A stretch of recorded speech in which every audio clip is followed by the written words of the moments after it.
They haven't yet fallen prey to the vices of booze and debauchery. They are still in a state of innocence. I think I could learn to like living here.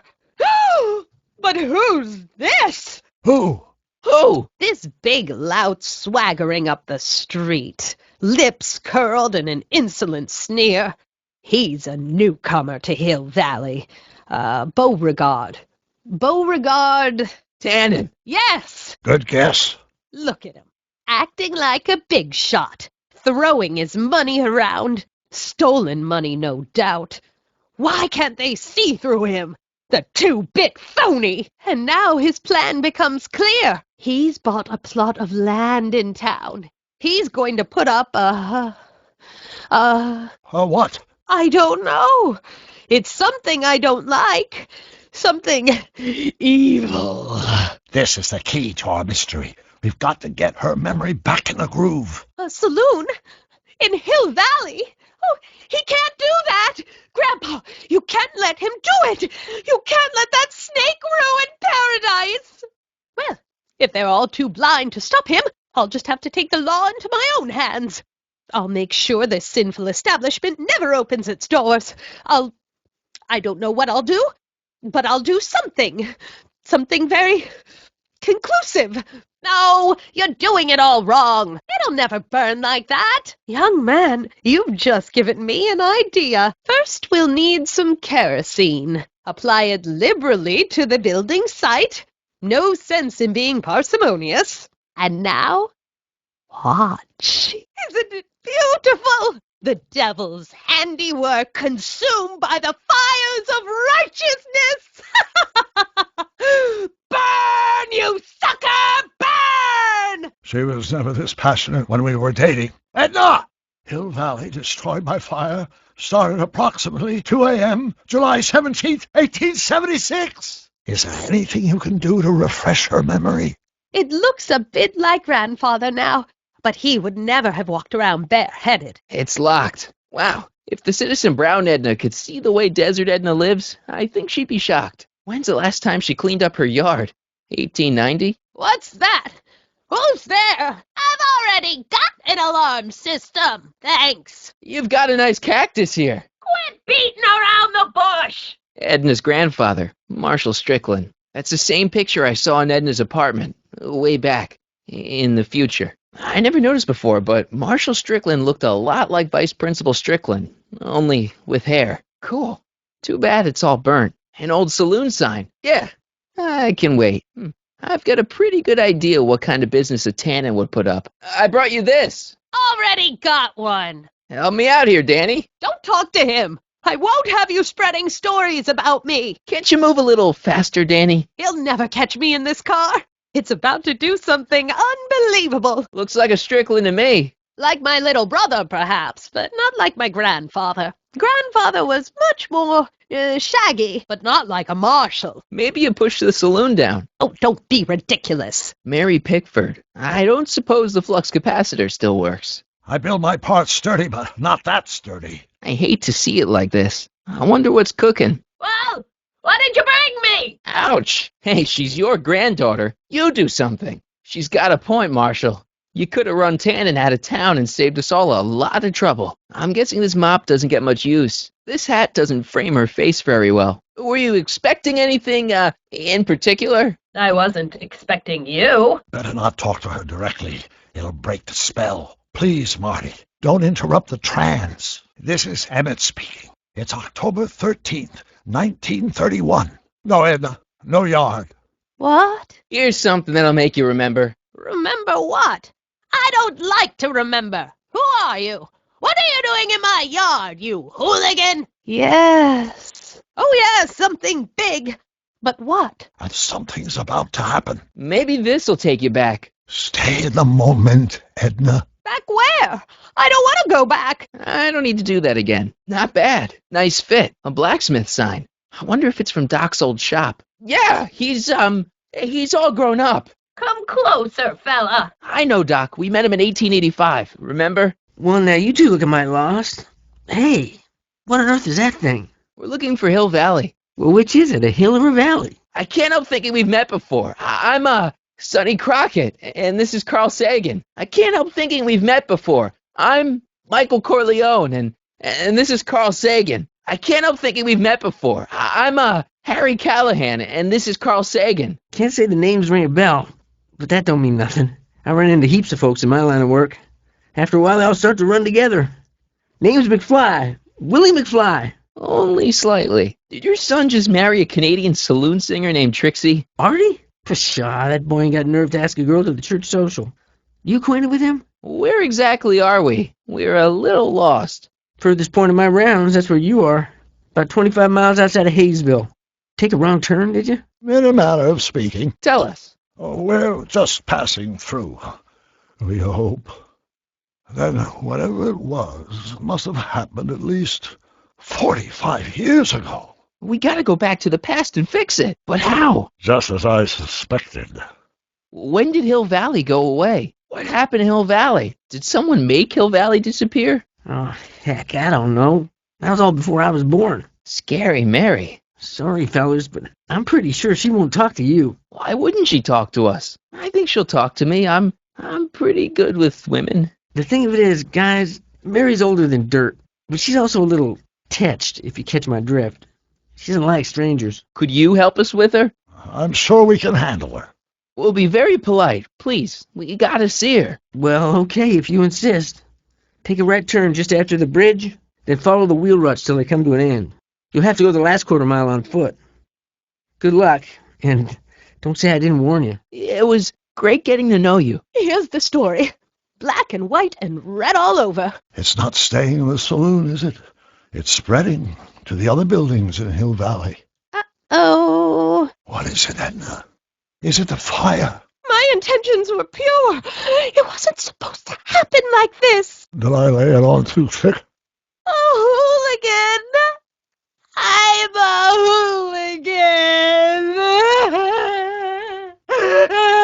hooligan. But it did happen like this, and you've been repressing it all these years because you can't stand to admit that you're... Turn away! Don't look! You set me up for a fall. You and Smirnoff. You made me steal your infernal car. You made me burn down Hill Valley. And now, by the powers invested in me by the town of Hill Valley, I hereby sentence you two criminals to... Of course, I'm not the real criminal in this story. Am I, Mr. Sagan? Hey! Ha! Much obliged. You! How much have you heard? Enough for a month's worth of headlines in the Hayesville Herald. 2 months' worth if you shoot those fellas. I could shoot you too, you know. But you won't, because that would be against the law. And you never break the law, right? This is your cue to skedaddle.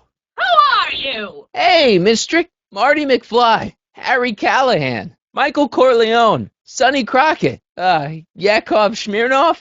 That's a foolish name, and I make it a rule not to talk to strangers with foolish names. But we're not strangers. How do I know you? You interviewed me once, back when you were young. I saved your life once, a long time ago, remember?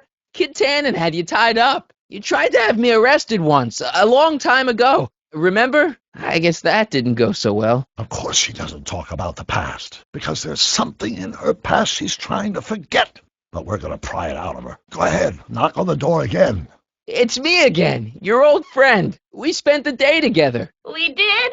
Where? At the expo. That's crazy. I've been here all...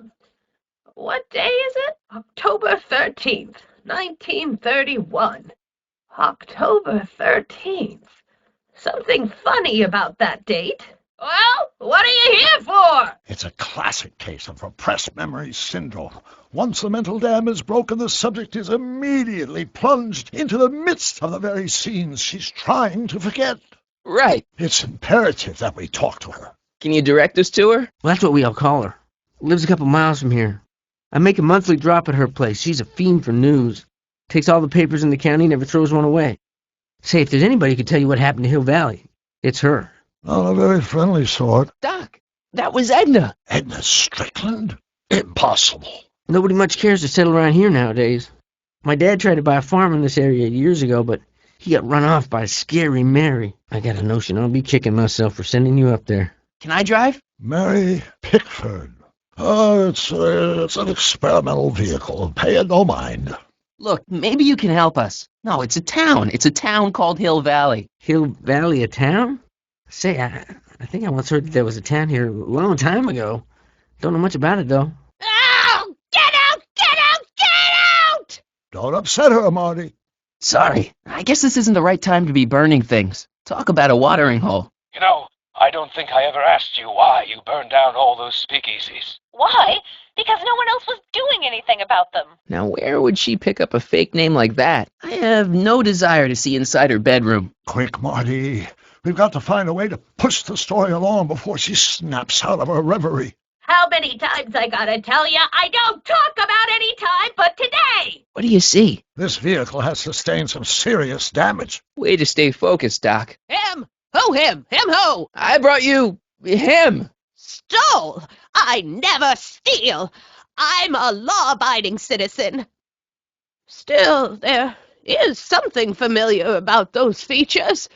Sure I don't know you from somewhere. This is Doc Brown, the guy who built the car you stole. Sure, you remember him. Carl Sagan, the guy you framed as a speakeasy arsonist. Speakeasy? Arson? That's complete gibberish, Sonny. Whatever you're talking about's got nothing to do with me. I never involve myself in such criminal shenanigans. Still, his features remind me of someone. Yes? Help me figure something out. I'm not sure what she's searching for. Did Detective Parker do something to Edna at the expo? Yeah, he tried to arrest her. That must be it. Can you think of a way to prompt her memory? Then what are you waiting for? Knock on the door. I'm sure I can get her to talk to me. Explain something to me, Doc. Edna jumped to the past and made Hill Valley disappear, right? My parents got together in the old country, so it's probable I would have been born whether or not they chose to settle in Hill Valley. Not unless we managed to avert the destruction of Hill Valley. The good news is we probably have a little time before the altered time stream catches up with the year of your birth. That's the working hypothesis. I don't know, at least an hour. Then how come we're still around? Right, so chances are you'll never be born. Right. You know, I've been dealing with Edna Strickland a lot lately, and I've seen her old and I've seen her young, but I've never seen her so... Batshit crazy? How do you think Edna got this way? I suppose she's always had a tendency towards grandiosity and paranoia, but I fear the experience of time travel may have exacerbated her condition. It's disorienting enough under the best of circumstances. Imagine the effect on a mind that's completely unprepared, especially a mind that doesn't deal well with chaos. You really think we can get through to Edna? She seems pretty... out there. Edna used the DeLorean to jump into the past. I wonder why she never jumped out again. Put yourself in her shoes, unexpectedly propelled into the past by an unreliable time machine. Would you risk another trip? I might. That vehicle hasn't been operational in a very long time. My guess is whatever happened to Hill Valley also happened to it. When do you think it died? The DeLorean, I mean. I know, but that DeLorean's jumping days are behind it. She's waiting for a time jump. Still, maybe there's some way to simulate the experience. How am I supposed to bring back Marshall Strickland? She thought the cactus was him for a few seconds, didn't she? She's not that picky. Beauregard Tannen built Hill Valley's first outhouse? Highly unlikely. But we need to do something to transform that outhouse into whatever it is he did build. I think we can all guess. Don't guess. Demonstrate. I'll figure something out. I'm sure you will. Whatever Edna did to Hill Valley must have happened so long ago that the ripples in the time stream haven't caught up with us yet. So, how long do we have before the ripples catch up with us? Oh, I'm sure we've got at least an hour before everything goes to hell. Great. I guess that Edna's immense guilt over whatever she did in the past, combined with the trauma of traveling through time, has caused her to repress her memories. If we want to find out what happened, we'll have to break through those blocks, preferably before the time ripples catch up with us. Sure. No problem. Even the most repressed memories can be restored with the appropriate stimulation. We just have to find the right cues to lead her down a path of emotional recovery before we get erased by the time stream. If we don't restore the timeline, I'll never be born, right? Probably not. But even if we do restore it, my grandpa's gone and married the wrong woman. Either way, I'm hosed. One crisis at a time, Marty. Right now, let's worry about getting the full story out of Edna. It's a dire situation, but I'm afraid I'll have to take a back seat to unraveling this unspeakable catastrophe. I still can't believe my grandpa married Trixie. What are we going to do about that? We could, if there's anything left of the time circuits, but I'm afraid they rusted out long ago. Maybe we could check the time circuits to find out what date she landed. Danny, can I talk to Edna for a minute? What's this about? Edna, we need to talk. What is it now? What'd you do with Emmett, Edna? What are you talking about? You're the one who's trying to ruin his life. Believe it or not, I'm the one trying to save it. From what? From you, mostly. I haven't the foggiest. If he's smart, he's run far away from whatever dangerous shenanigans you talked him into perpetrating today. You really don't know where Emmett is? Shenanigans. Why are you still involved in Emmett's life? I thought you broke up with him. I did, but then your friend Mr. Sagan told me about your scheme to interfere with our romance. Not a very nice thing to do, Comrade Smirnoff. You don't really think Emmett's going to want you back after you crushed his heart and tried to stop his demonstration at the expo, do you? Not at first, no. But eventually he'll realize I've got his best interests at heart, and he'll come running back to me like one of those dogs he loves so much. But you hate dogs. Yes, ironic, isn't it? Why'd you go and get Emmett's invention sealed up like that? I had no choice. Once Mr. Sagan told me about your attempts to radicalize my poor Emmett, I knew I had to stop him from going through with your dangerous invention. But it's his invention, and it's not dangerous. Okay, maybe it's a little dangerous, but only to him. That's for the authorities to decide. Any chance you could talk Parker into letting Emmett go ahead with his demonstration? None whatsoever.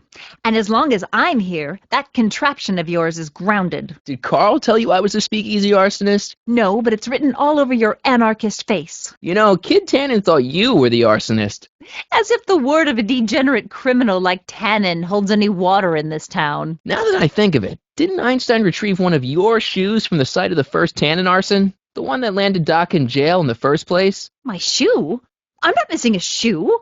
And I certainly didn't lose it in a fire. Come on, Edna, confess. You're the speakeasy arsonist. I refuse to even dignify that accusation with a response. Huh. Have you seen Mr. Sagan around here anywhere? No, and I wouldn't tell you if I had. He's more than a little scared of your anarchistic tendencies.